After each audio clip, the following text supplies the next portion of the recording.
I'm Nicole Lappin, the only financial expert you don't need a dictionary to understand. It's time for some money rehab.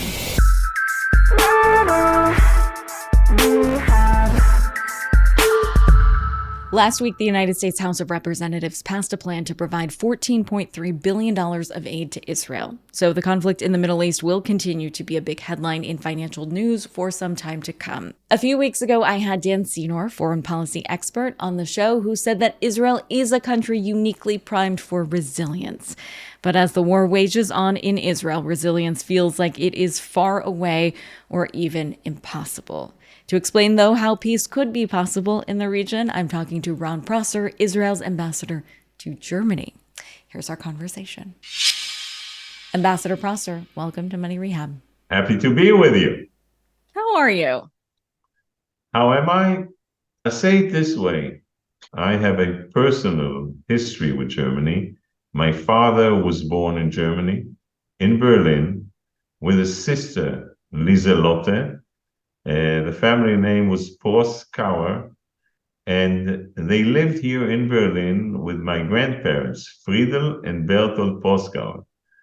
Bertold Prosor was a Prussian officer, and the family had to flee Germany at the end of 1933.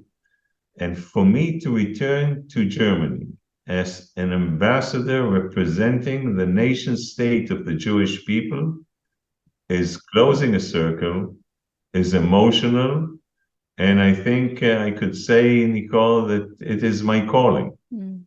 When Israel is not at war, what is the primary function of Israel's ambassadors? After the United States of America, Germany is Israel's second strategic partner.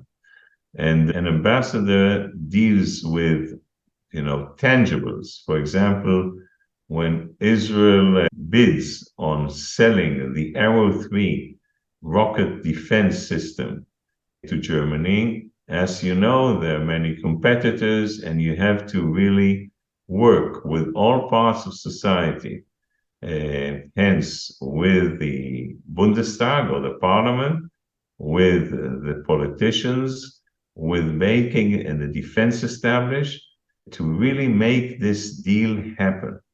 That takes a lot of energy, and at the end of the day, I can tell you that we were successful in doing that, which means that this export is approximately over $4 billion. Just think of the working places in Israel, what it means for Israel's industry, defense industries. This is one issue. The second issue is the German economy. I mean, I want every Israeli child, and hopefully an American child, to know what the Mittelstand is. The Mittelstands are small enterprises in Germany, which are the backbone of Germany's economy. This Mittelstand looks for partners in high-tech, in technology, and Israel and Germany complement themselves. Then we have an amazing relationship on the research and development issue.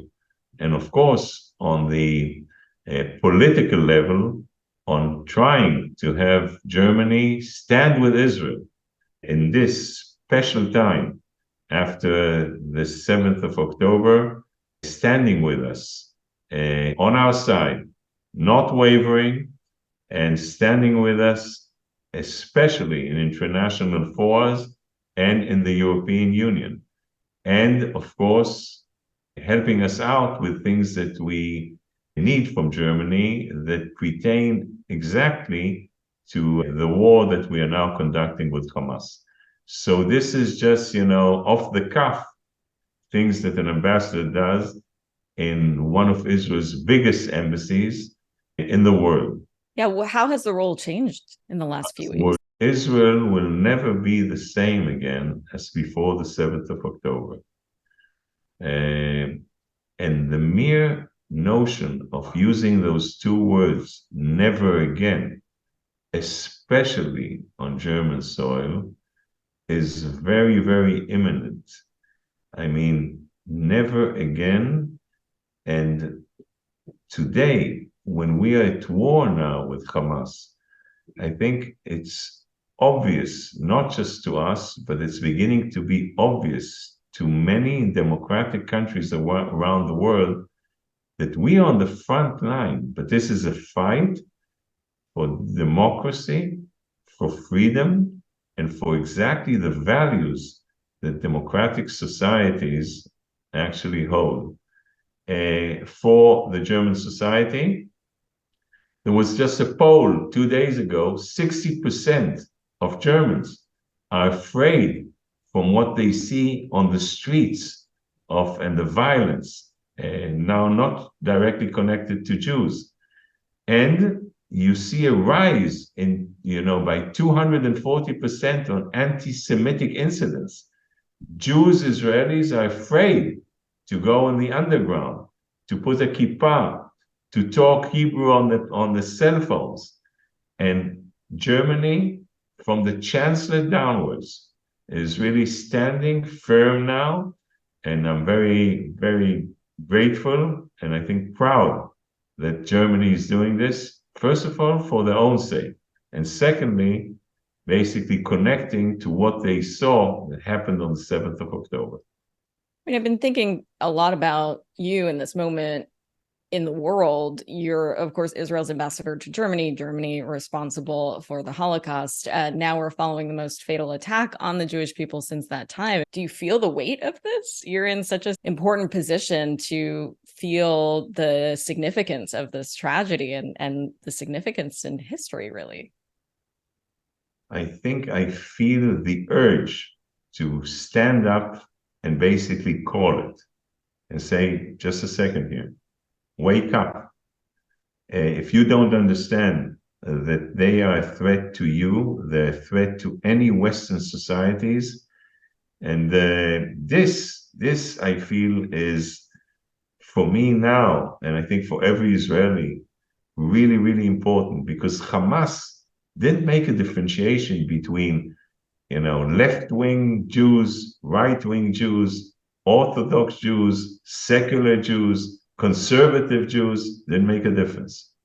Any Jew, babies, women, Holocaust survivors, just eliminating, slaughtering. This is who we are up against. I think not just for us, this should be a huge wake-up call for Western democracies.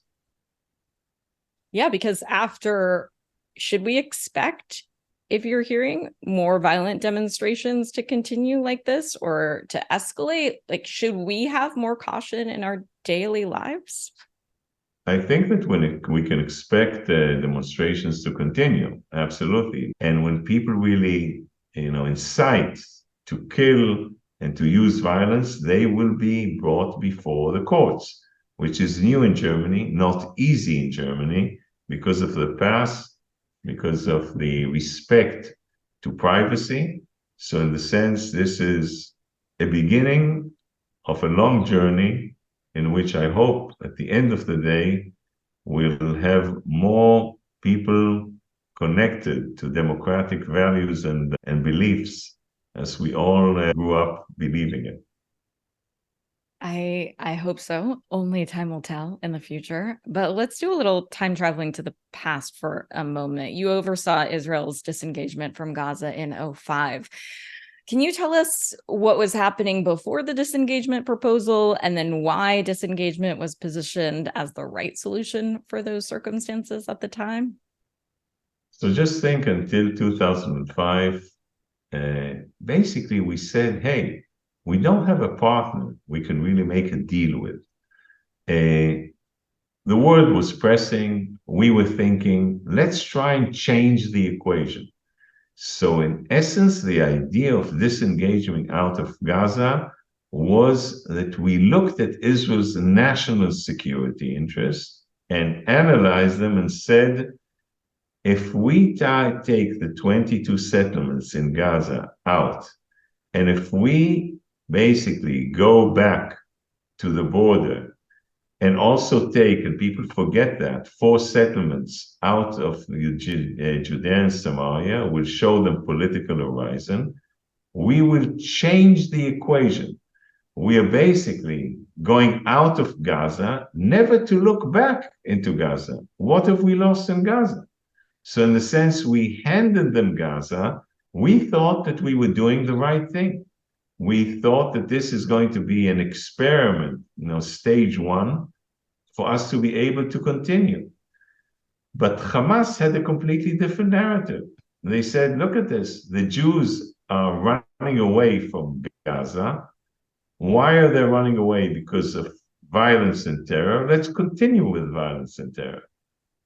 And people forget that Hamas was voted in 2006 democratically, in parentheses, so they voted for Hamas, the population. So in order, you can't really differentiate the way people do between the leadership of Hamas and the people. What we saw on the 7th of October, that many people in Gaza, not just Hamas terrorists, went out to the kibbutzim, to the cities, did horrific things out there, horrific things. Before we move on, we've heard kibbutz or kibbutzim a lot in the news. Can you just explain what a kibbutz is? Both of my parents actually grew up, one in Degania and one in Genesar. It's like such a beautiful community. And so for people who might not realize what that is, can you explain? Absolutely. Before even the establishment of the State of Israel, after the establishment, many came with these socialist ideas and basically said, okay, here we go in communities, we work the land, men and women are equal, we put the children together in children's homes so the women and the men can go out and work in the fields. Everyone worked. At the sense, the idea was equality. So basically, we all work together. What we bring is divided to all parts of community. In Hebrew, the translation is collectiveness. So in the sense, now you can work outside, but the money that you earn comes to the kibbutz. Decisions were always made in majority, not one person. They go into the dining room and everyone raises, it's like resolutions at the UN, raises a resolution, people debate the resolution, and then vote for it. I really have huge respect and appreciation for kibbutzim. Yeah, I agree. And thank you for clarifying the idea of the kibbutzim. I always struggle explaining it as a socialist community because socialism has such a negative connotation. But every time I've gone, it's like this beautiful, happy community that people care about each other. Everybody raises the kids. Both my parents were orphans. They took them in. My father was older than the state of Israel. And my middle name, Miriam, is actually after the caretaker he had on the kibbutz. And so when you describe it, like these are just hippie, happy people together that were so brutally attacked. And I think that if you've never been to Israel, like you don't realize how brutal that is. Oh, yes. And they were good people. I know today it's simplistic to say, but they were good people with good values and a real notion of respecting every person, no matter what his religion is, for who he is. It's a catastrophe. As of right now, the situation is still very much a full-on war. At the time we're recording this, the updates come in by the minute. So let's take a look now at the future. Where do we go from here, Ambassador? What do you expect to happen in the region? So I want to remind our listeners that we already established the Abraham Accords, meaning, peace that we have with the Emirates, with the UAE, that's Dubai, Abu Dhabi, Bahrain, Morocco. In essence, for the first time with the Arab world in this Abraham Accords, we have a people to people.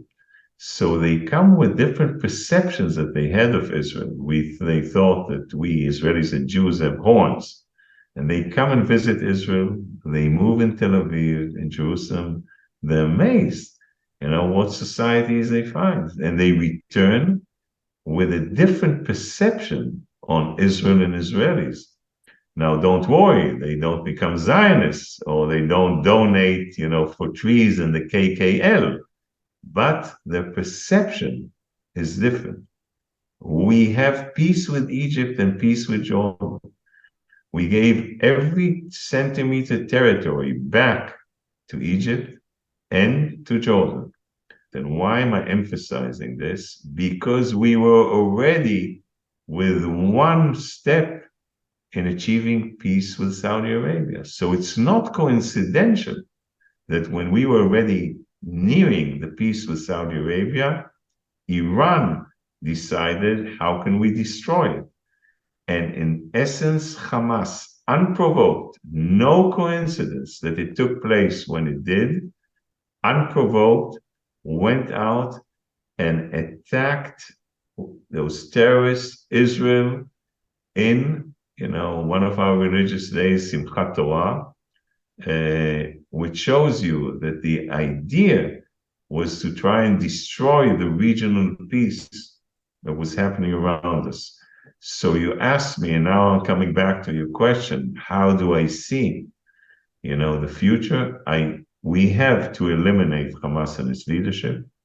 The minute we do that, I think we can begin in going back to trying and create regional cooperation that hopefully will lead to regional peace. Hold onto your wallets. Money Rehab will be right back.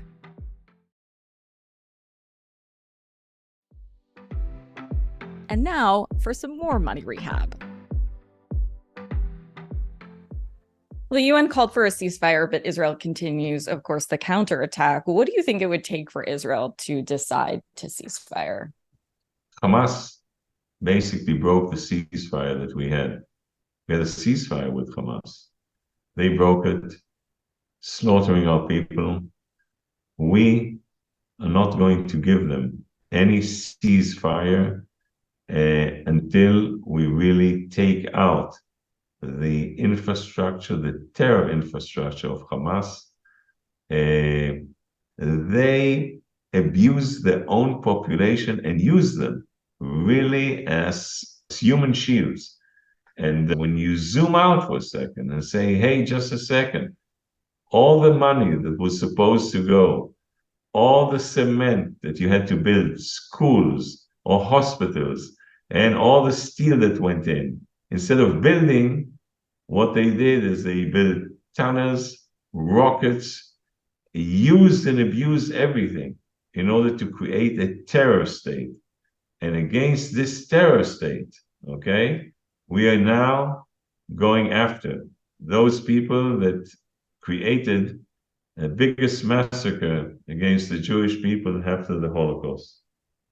Can you explain the resolution that was adopted by the UN last week? What can I tell you? A resolution that doesn't say anything on who's responsible, that Hamas was responsible for the massacre.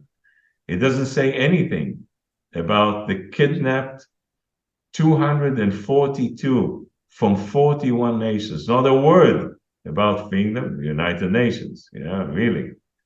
And nothing about Israel's right to defend itself. I mean, those are the three elements. Those who voted for such a resolution can also only say, shame, shame, shame, shame on you. But Germany, where you are, abstained from the United Nations General Assembly vote. You said it was morally wrong. What did this abstention mean to Israel? I say that the abstention, I'll begin like this. I think that from day one, the German chancellor was really, really clear in his support for Israel, saying the only side Germany can be is on Israel's side. No other country has sent the chancellor, the foreign minister, and the defense minister to Israel, and basically support Israel in tangibles since the beginning. And then abstaining at the UN, I mean, there's a problematic record of German voting at the UN. And believe me, I was there, I know. So it's not now. But from my point of view, abstaining on a resolution like that is very disappointing, very, very disappointing.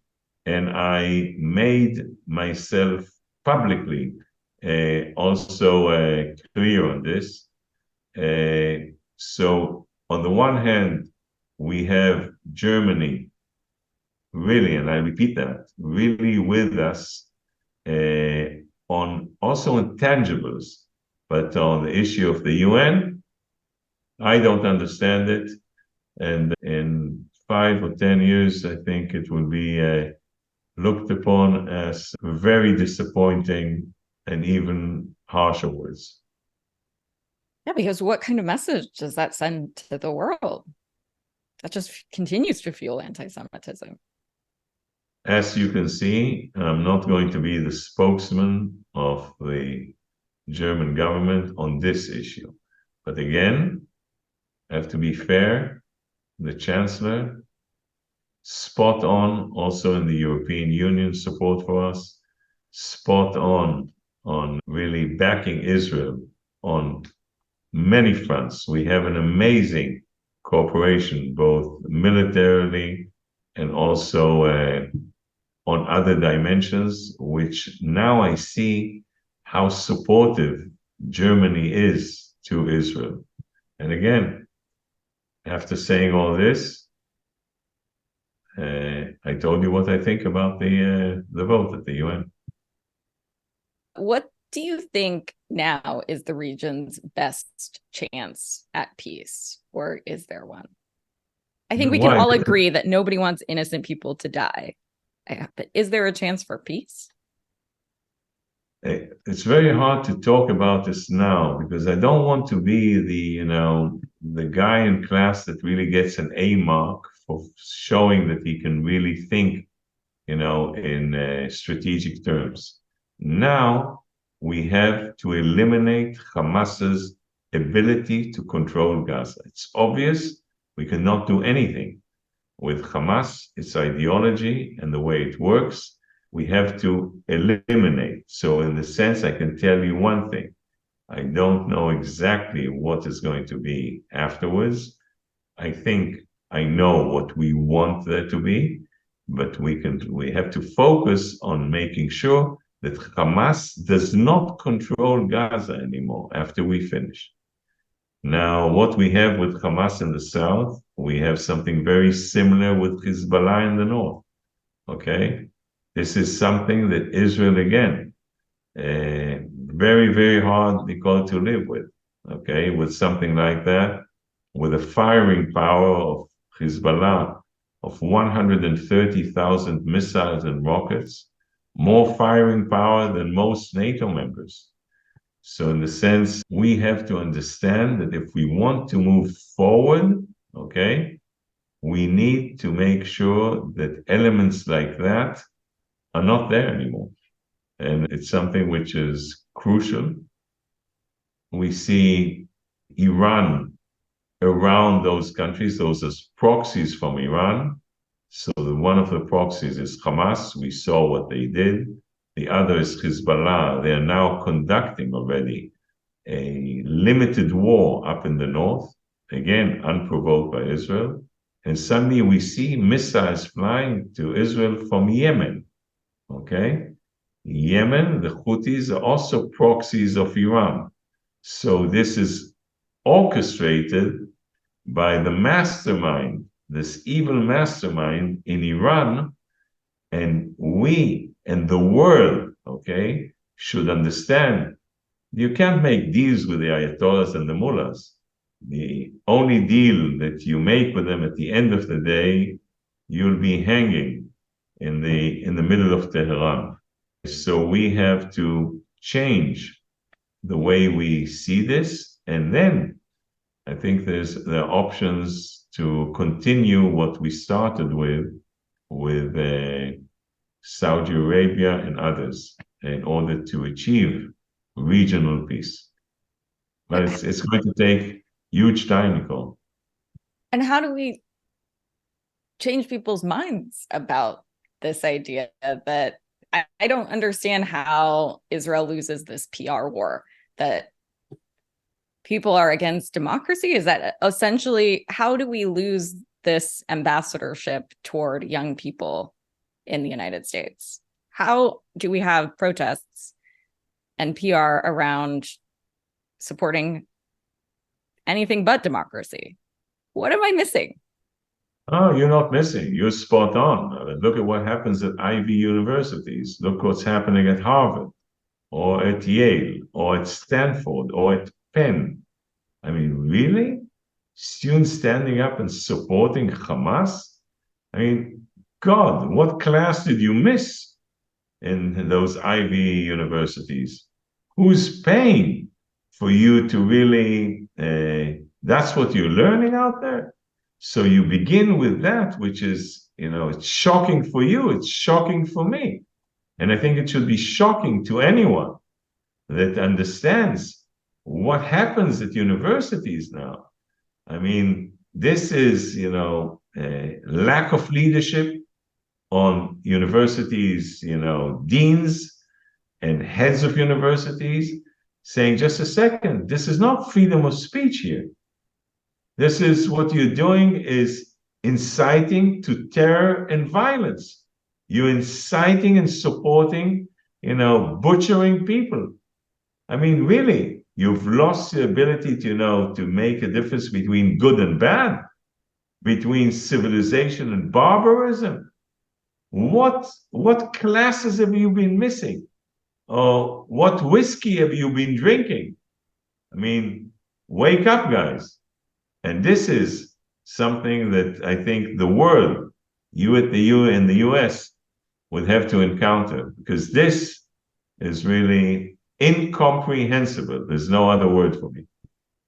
And how do you suggest to people to become an ad hoc ambassador? I'm not sure how you get to be an actual ambassador. Maybe you can tell me. But if you want to just act as a moral ambassador or as a social ambassador, what would your suggestion be?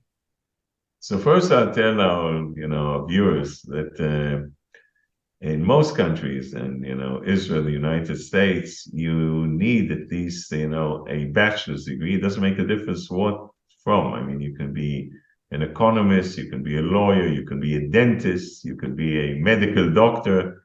So in the sense, the bar is at least a BA in order to enter the entrance exams, which are nationwide usually. And then the process takes on those exams, because there's 3 stages, approximately a year until you get into the foreign service, and you start as a cadet. And you basically start as the second secretary, first secretary, and then you rise through the ranks. So I had the privilege really of starting really as the lowest form of animal life and basically running Israel's foreign service and really having the privilege of being Israel's ambassador to the United Kingdom, United Nations, and Germany. I really feel privileged. But anyone can be a goodwill ambassador, taking an issue, rallying people around this, and making a difference. We all can make a difference. We all can make a difference. And we have to believe in that, and we have to take a cause and move forward with it. And you'll be surprised. If you have a good cause, you push it forward, people will rally behind you. Nicole, you look like the person who could lead something like this. Sign me up. Ambassador, we end our episodes by asking our guests for one tip that listeners can take straight to the bank. If someone is listening to this from a country outside of Israel and wants their UN representative or their ambassador to support Israel or support anything for that matter, what should they do? First of all, they should not shy and basically talk to the congressman, talk to the staffers, go out there and, create, if you can, social media, videos, YouTube, and maybe, try from your side to explain and support the only democratic state in the Middle East. And I would say, from my point of view, for everyone to know that the state of Israel will always reach out our hand to anyone who wants peace with us. But with the other hand, we're going to hold the shield of David very, very close to our hearts, because only a strong Israel, a very strong Israel, can achieve peace in this region. Money Rehab is a production of Money News Network. I'm your host, Nicole Lappin. Money Rehab's executive producer is Morgan Lavoie. Our researcher is Emily Holmes. Do you need some money rehab? And let's be honest, we all do. So email us your money questions, moneyrehab@moneynewsnetwork.com, to potentially have your questions answered on the show, or even have a one-on-one intervention with me. And follow us on Instagram @moneynews and TikTok @moneynewsnetwork for exclusive video content. And lastly, thank you. No, seriously, thank you. Thank you for listening and for investing in yourself, which is the most important investment you can make.